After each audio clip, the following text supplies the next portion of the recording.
Why stop at just sprinkling statins on our Happy Meal, when we could be even more aggressive? Is it time for the polypill, one pill, containing 5 or 6 drugs, a statin, 3 blood pressure medications, a thiazide, beta blocker, and ACE inhibitor, maybe some aspirin, suggesting even over-the-counter availability? The chance of benefit may be less than 1% per year, and that of side effects 6% overall, some of which, like internal bleeding, may be life-threatening.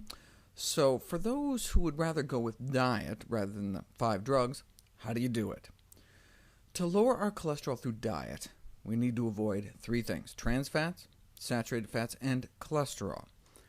Trans fats are mostly in junk food and animal products.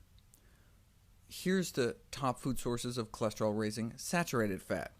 That quarter-pounder doesn't come in until 8.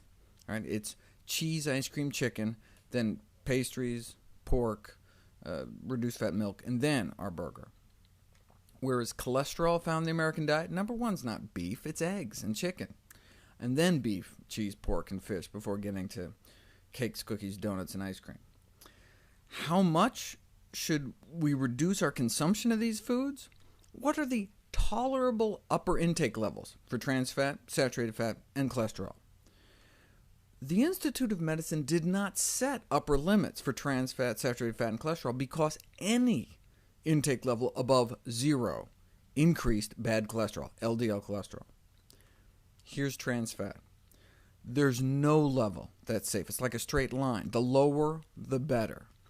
Any level of trans fat intake above 0 increased LDL cholesterol concentration, the number 1 risk factor for our number 1 killer, heart disease.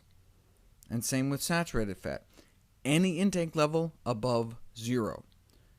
And similar findings for cholesterol.